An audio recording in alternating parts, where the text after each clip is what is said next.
안녕하세요. 최종용 어드바이저입니다. 저희가 오늘 다뤄볼 내용은 원전 전력기기 부분인데요. 최근에 미국의 전력 부정 현상은 지난 2024년 이전부터 지속적으로 이어지고 있는 상황입니다. 미국은 다시 트럼프의 시대를 맞이했고, 오늘 다뤄볼 원전과 전력기기 부분은 트럼프 시대의 수혜주로 평가되고 있는데요.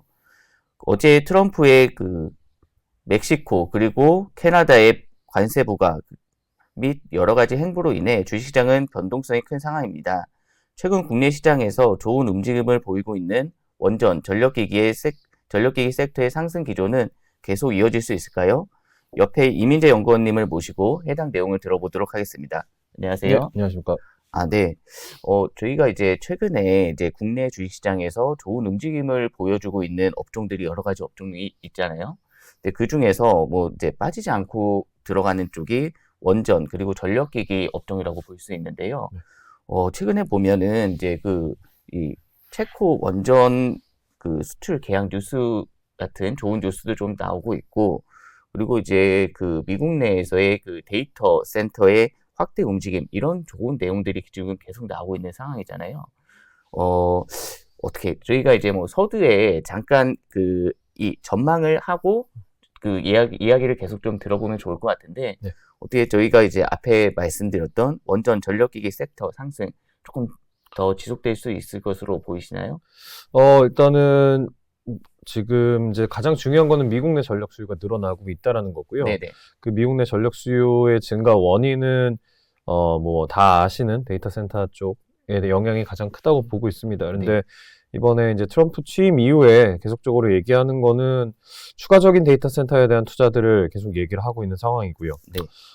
이게 결과적으로 수요를 이제 만들어냈고요. 공급 네. 같은 경우에는 이번에 뭐 멕시코 관세도 그렇고, 그다음에 중국의 관세, 이런 부분들이 결과적으로는 비용적인 측면, 그다음에 보안 측면에서 미국의 변압기를 비롯한 뭐 전선 등을 납품할 수 있는 네. 국가들을 제한시키는 역할을 하고 있거든요. 그러다 네. 보니까 지금 이제 그걸 할 수 있는 국가들이 굉장히 제한돼 있다. 거기서 우리가 수혜를 누리고 있다가 이 현상의 어떤 핵심이지 않나라고 좀 보고 있습니다. 그러면 이제 중요한 거는 이게 계속 갈 수 있냐, 네. 아니면은 이제 멈출 것이냐인데, 일단 데이터 센터에 대한 투자들은 뭐 AI의 방향성을 봤을 때는 지속적으로 이루어질 가능성이 높고요. 실제로 이제 뭐 저희가 믿음을 갖고 할 수는 없으니까 미국 내에서 데이터 센터가 지금 진행되는 건들을 보면요. 잠시만요. 여기 네.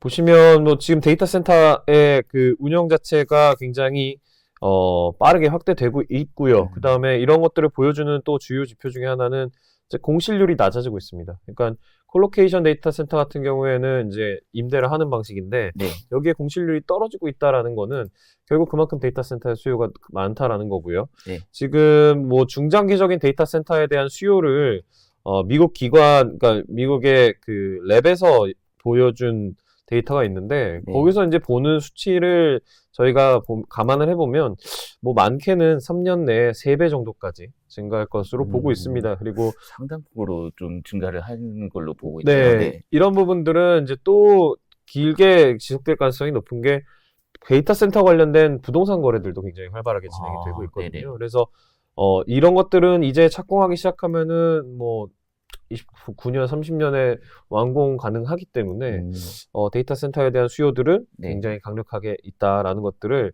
저희가 좀 볼 수 있을 것 같습니다. 그래서 네. 이런 부분들을 저희가 감안을 했을 때 네.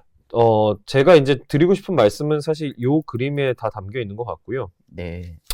결과적으로 저희가 이 발전부터 소위 송배전까지 연결되어 있는 밸류체인에서 수혜를 누릴 가능성이 높아요.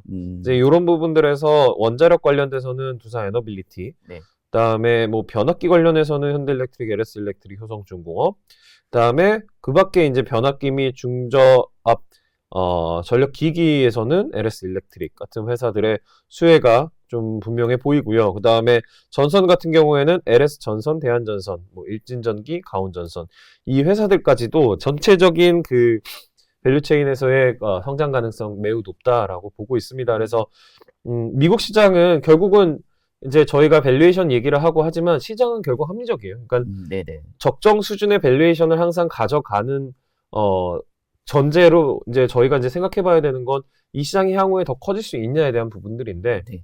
현재 미국의 어떤 그 가능성을 봤을 때는 성장 가능성이 굉장히 높다. 그러니까 저희가 지금 이 소위 원전부터 케이블까지 이 시장을 본 지 한 3년 가까이 돼가고 있는 거잖아요. 네네. 그러니까 밸류에이션에 대한 부분들은 이미 합리적으로 설정이 돼 있다는 거를 좀 염두에 둬야 될 것 같고요. 네. 그랬을 때는 이제 미국 시장의 어떤 잠재력을 좀 봐야 되지 않나. 음, 그랬을 때 미국 시장의 어떤 성장 가능성은 현재로서는 수년 동안은 계속될 가능성이 높다라는 걸 좀 볼 수 있을 것 같습니다. 네네. 이제 이런 것들을 최근에 이제 증명해 보였던 거는 뭐 말씀 주시려고 했던 것 같지만 네. 현대일렉트릭의 실적이었던 것 같아요. 아, 네. 그러니까 여기 이 말씀을 해주시기 전에 저희가 한번 차트를 한번 보고 가야 될 것 같아요. 그러니까 이게 저희가 이제 말씀드린 게 이 현대일렉트릭이 요 1월 20일이죠. 지난 월요일 날 이제 많이 하락을 했는데 이게 이제 그 말씀을 해주신 거를 들어보면 어쨌든 간에 이 변압기에 대한 그 수요도 많고 매출도 증가를 해야 되는데 실적이 생각보다 안 나왔어요. 그 이유에 대해서 혹시 설명을 해주실 수 있으실까요? 일단 가장 큰 원인은 매출이 덜 나왔습니다. 그러니까 이 표에 잠깐 보시면요. 네. 원래 저희가 추정했던 매출은 9,800억, 네. 9,900억 가까이 됐고요. 발표치는 8,000억대 초반 정도가 나왔거든요. 네네. 이 원인은 그러니까 가장 중요한 원인은 출하 지연이 가장 컸던 것 같아요. 그러니까 고객사의 출하 지연 요청이 있었고, 그다음에 일부는 재고로 쌓았고요. 그래서 보통은 이제 현대 일렉트릭을 이제 뭐 자세히 보시면 4개 사업부로 나눠져 있는데 거기에 이제 연결 조정 및 자회사, 기타 자회사들에 대한 분기 실적들이 1,000억대 중반모 정도는 항상 나왔거든요. 네네. 근데 여기서 이제 마이너스 880억이 나오면서 사실은 요런 실적이 나오게 된 건데 네. 뭐 결론은 이쪽은 큰 영향이 없었다. 그러니까 향후에 메이크업이 될 수 있는 부분이다라고 생각을 하고요.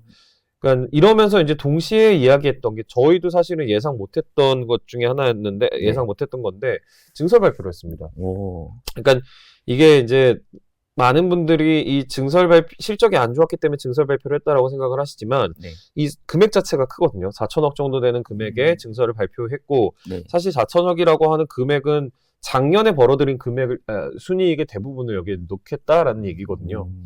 상당히 공격적인 그쵸. 투자로 보여지네요. 그쵸. 네. 근데 그럼에도 불구하고 이런 투자를 공급 과잉이나 아니면 시장이 안 좋은데 단순 실적이 안 좋기 때문에 이걸 방어하기 위해 이 투자를 했다라고 하는 건 사실 좀 너무 과한 이야기라고 저는 생각이 들고요. 네네. 결과적으로는 시장이 좋다라는 부분들을 좀 명확하게 보여준 게 아닌가라고 생각이 듭니다. 그래서 네. 이런 것들은 이제 뭐 저희가 미국 내에서의 보고서들을 보면은 좀 확인해 볼 수가 있는데 네. 아까 보셨던 그 버클리 랩에서 발표한 데이터 센터에 대한 전력 수요 전망. 네. 그 다음에 또 이제 미국 전력 시장에서 계속 문제가 되는 것들은 기존 전력망과 재생에너지 간의 안정적인 연계에 대한 부분들 관심이 많은 상황이고요. 네. 그 다음에 이제부터는 은퇴하는 원전 석탄이 많아집니다. 그러니까 요거를 대체해야 되는데 이걸 대체 지연되는 부분들이 발생을 하거든요. 그러니까 종합적으로 정리를 해보면 그러니까 수요는 늘어나는 상황 속에서 공급이 이제 줄어들고요. 근데 그 공급을 대체하는 게 지연되고 또 다른 한편으로 재생에너지가 공급을 충당하다 보니 여기서 지속적으로 미스매치들이 발생을 하는 상황이에요. 그러다 보니 이제 트럼프가 뭐 에너지 이머전시라고 얘기를 하면서 이런 그 얘기를 한 게 사실은 다 이유가 있는. 그러니까 미국 내에서 그 소위 주요 기관들에 발표되는 그 논문이나 이런 보고서들을 보면은 그런 내용들이 계속 언급이 되고 있거든요. 그래서 이런 것들에 대한 투자를 이런 것들을 대비하기 위한 투자를 현대일렉트릭이 했기 때문에 사실 실적은 이런 뭐 수치는 나올 수 있는 저는 숫자라고 생각은 합니다. 그러니까 이유가 명확하기 때문에. 근데 이거를 이제 보완해 주는 거는 이러한 투자들이지 않나라고 좀 생각을 합니다. 그러면 이번에 이제 이렇게 실적이 좀 미스가 나서 하락을 했을 때 오히려 매수 타이밍으로 볼 수 있다 이렇게 생각이 드신다는 거죠? 저는 그렇게 보고 있습니다. 지금. 그리고 이제 변압기 종목 중에 또 다른 주식, 저희 쪽에 질문들을 많이 해주시는 업종 중에 LS 일렉트릭이 있는데요. 이것 관련해서도 이제 그 의견을 주신 내용이 있으시잖아요. 네. 예, 그 부분에 대해서 잠깐 설명을 해주실 수 있으실까요? 사실 저희가 작년에 연간 전망 이제 발표를 하면서 유망 종목으로 LS 일렉트릭 앤 두산 에너빌리티를 말씀을 네네. 드렸었고 이제 그때 대비했을 때 좀 많이 올랐죠. 그래서 네네. 많이 올랐습니다. 네, 많이 올랐는데 지금 그러니까 그 당시에 이제 제가 주목했던 부분들은 이 변압기 투자들에 대한 매출들이 나오기 때문에 네. 이제 점차 실적들이 개선된다라는 부분들을 좀 말씀을 드렸고요. 네. 그러면서 이제 그때 당시에 말씀드렸던 포인트 중에 하나가 국내 데이터 센터 건설과 북미양 수출 확대라는 얘기를 드렸었거든요. 네네. 그러니까 이거는 이제 반은 맞고 제가 반은 틀렸던 게 일단 앞으로 LS 일렉트릭을 포함한 LS 그룹이 최근에 뉴스에서 보셨겠지만 미국 내 빅테크의 데이터 센터 건설에 직접적으로 관여될 가능성이 높은 것 같아요. 그래서 그런 부분들은 제가 국내라고 말씀을 드렸지만 국내외로 네. 확장이 가능한 상황이라고 보고 있고 그 다음에 북미양 수출 확대 같은 경우는 이제 국내 기업들이 다시 트럼프 체제 하에서는 투자를 늘리고 공사를 재개할 가능성이 높거든요. 이제 이런 부분들에서의 수출 확대도 가능하다라고 보고 있습니다. 그래서 지금 이 일렉트릭이 갖고 있는, 그러니까 사실 LS 일렉트릭과 현대 일렉트릭의 가장 큰 차이점은 현대 일렉트릭은 초고압 변압기를 메인으로 하는 회사고 네. LS 일렉트릭은 사실 중저압 배전 쪽이 메인 회사거든요. 네네. 근데 이런 부분들에서의 확장성을 따지고 본다면 이쪽이 훨씬 더 큽니다. LS 일렉트릭이. 그래서 그런 부분의 시작점을 이제 데이터 센터와 국내외, 그러니까 해외로까지 확대되는 기회를 좀 갖고 있는 게 아닐까. 다만 이게 뭐 단기적으로 실적이 나오거나 하기에는 조금 시간이 필요한 내용들이기 때문에 저희가 이런 부분들에서의 그 조정들은 있을 수 있을 것 같아요. 원체 많이 올랐었기 때문에. 하지만 근본적인 그 흐름 자체는 이 미국 아까 말씀드렸지만 전방 시장의 어떤 성장을 네. 감안해 본다면 이쪽에서의 이익 확대는 중장기적으로는 당연히 계속될 것으로 보고 있습니다. 그래서 이런 점들을 봤을 때 전력기기 전체적으로 확실히 분위기가 좀 많이 달라졌고요. 네네. 좋아졌고 그 중에서 이제 저희는 LS 일렉트릭을 여전히 제일 아, 좋게 보고 네. 있습니다. 저희 쪽에 그 LS 일렉트릭 관련해서 문의들을 많이 주셨는데 중장기적인 관점으로는 계속 보유를 해보셔도 좋으실 것 같습니다. 그리고 이제 다음 이게 말씀드렸던 그 원전 관련주에 대해서 조금 문의를 드리겠는데요. 이게 이제 이것도 한 2, 3일 정도 됐죠. 그러니까 작년에 있었던 그 체코 원전에 대해서 본계약이 이제 이어질 것 같다라는 뉴스가 나왔는데요. 그런 뉴스가 나온 이후로 이제 두산 엘러빌리티도 좀 많이 올라오고 있고, 그 한전 산업도 뭐 지속적으로 이제 상승하는 흐름을 좀 보이는 상황인데, 네. 이게 이제 원전 관련된 쪽은 이게 그동안도 이제 그 꾸준하게 상승하던 분위기였었는데, 이 상승을 하는 이제 흐름이 좀 지속될 것으로 보이시나요? 여기 자료 잠깐 보시면요. 네. 사실 이제 그 대형원전은 말씀을 주셨지만 네. 실제 현재 에너빌리티 주가를 움직이는 가장 큰 트리거는 해외 쪽에서의 SMR이고요. 네. 이거 역시도 미국이 이제 주도한다라는 부분들입니다. 그러니까 아까 제가 계속 말씀드리지만 미국 내 수요가 늘어나지만 네. 은퇴하는 발전소는 은퇴하는 발전소 역시 늘어나고 있다고 말씀드렸고 네. 그 은퇴하는 발전소 중에 핵심이 되는 건 원전이거든요. 그러니까 이 원전을 이제 어떤 걸로 대체를 해야 되느냐라고 얘기를 했는데 지난주였죠. 미국의 에너지부 장관 후보가 이제 청문회에 나와서 얘기했던 것 중에 네. 앞으로 우리가 가야 할 방향은 천연가스와 SMR이다라는 얘기를 했는데 네. 거기서 이제 모든 것들이 다 좀 증명이 됐다라고 보입니다. 그래서 미국 내에 지어지는 SMR에 대한 제품 납품을 결국 에너빌리티가 하는 게 네. 중요한 포인트이지 않나라고 생각이 들고요.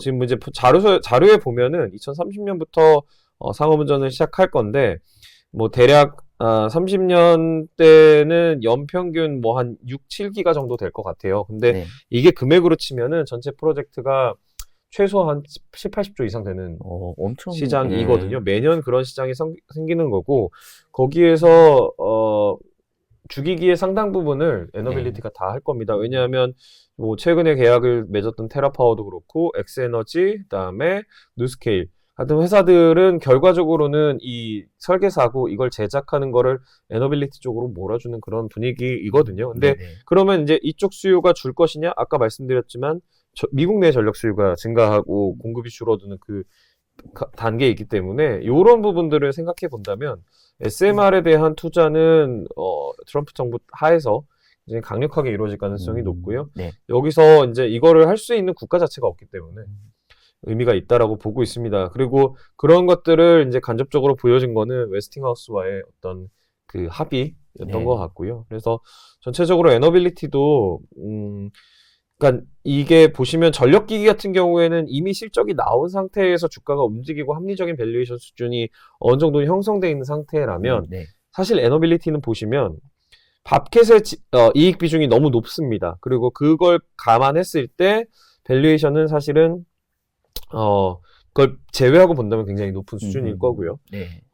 근데 이제 고민을 해봐야 되는 거는 방향성을 보고 투자를 해야 되는 종목이거든요. 그렇기 때문에 긴 관점에서 본다면 사실은 굉장히 저희가 좋은 투자 종목이 될 것 같고, 다만 그런 뉴스들이 예를 들면 멈춘다거나 잠깐 비는 기간 동안은 또 변동성이 있을 거거든요. 그때는 이제 저희는 이제 그럴 때 이제 조정 시에 지속적인 매수 기회를 가져가면서 에너빌리티는 접근을 하시면 되지 않을까. 좀 긴 관점에서 에너빌리티는 보시는 게 맞지 않나라고 싶습니다. 그러니까 제가 사실 에너빌리티를 지금 저희 여기 나와서 말씀드린 게 지금 한 3년째 되는데 점점 하나씩 좀 구체화 되는 것 같아요. 그 당시에 초반에는 대형원전 얘기를 드렸고 대형원전 수주가 이제 나오기 시작했죠. SMR 얘기를 작년, 재작년부터 드렸는데 구체화되기 시작했고요. 요런 부분들이 결과적으로 이제 수주로 이어지는 것들이 중요할 거고요. 근데 이제 수주가 나왔다고 해서 세런 뉴스가 나오진 않을 거예요. 왜냐하면 수주 금액 자체가 점차 늘어날 것이기 때문에. 그래서 그런 것들을 계속 좀 보시면서 세런이 나왔을 때 그런 조정들이 있었을 때 에너빌리티는 비중을 계속 늘려가야 되는 종목이지 않나라고 보고 있습니다. 그러니까 우리가 진짜 잘할 수 있는 분야가 이제 지금 현재 추려지고 있잖아요.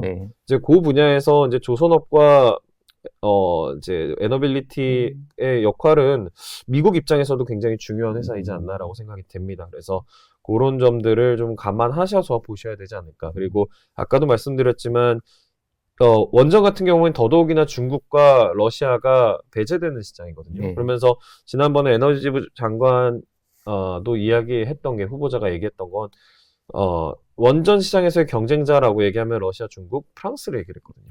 그러니까 여기에서의 어떤 경쟁을 생각했을 때 우리는 자연스럽게 수혜를 얻어가는 구간이 있지 않나라고 생각을 합니다. 두 국가가 이제 빠지니까 또 새로운 또 먹거리 시작이 될 수도 있겠네요. 그러면은 이제 저희 현재 이 원전하고 전력기기를 투자하시는 분들도 있으시고 앞으로도 이제 투자를 희망하시는 분들이 있으실 텐데요. 오늘 이제 설명을 이렇게 조금 길게 해주셨어요. 근데 요거를 짧게 간략하게 요약 정리 한번 부탁드리겠습니다. 일단 미국의 전력 수요가 증가하고 있다라는 거고요. 그 다음에 미국 내에서의 공급 차질도 같이 발생을 하고 있다라는 거. 그 다음에 그렇기 때문에 미국의 인프라 투자를 하는 국가는 제한돼 있고 기업 역시 제한돼 있다라는 것들에 주목을 해보셔야 될 것 같고요. 단순 특정 종목이 좋다 뭐 이렇게 접근하시기보다는 그냥 이 산업 자체를 좀 뭉뚱그려서 보시는 게 맞는 것 같아요. 그러니까 통합해서 이렇게 보시는 게 맞고 제가 이제 시차가 있잖아요. 저희 방송 나오는데 그러니까 지속적으로 미국의 데이터 센터의 전력 수요나 이런 부분들을 계속 보셔야 돼요. 그러니까 이거는 산업에 대한 방향을 저희가 보고 그냥 섹터에 대한 투자를 하는 것이기 때문에 그거를 좀 보시고 저희 레포트 많이 참고해 주시면 되지 않을까 싶습니다. 그러니까 어느 정도 방향은 정해져 있고 이제 시간에 따라서 움직임만 이제 기다리면 된다. 이렇게 말씀을 해주신 것 같아요. 그 말씀해주신 대로 오늘 저희가 설명을 해드렸던 자료는 저희 유튜버의 더보기란에 보시면 자료가 있기 때문에 그거를 참고하시면 되시고요. 저희 다음 주가 아니라 다음 화목한 런치 스탁의 주제는 트럼프 시대의 또 다른 이제 저희가 알아봐야 될 부분이죠. 디지털 자산, 암호화폐 관련된 내용으로 이제 찾아뵙겠습니다. 다음 주에는 이제 설 명절이 있는데요. 즐거운 연휴 보내시고 다음에 찾아뵙겠습니다. 감사합니다.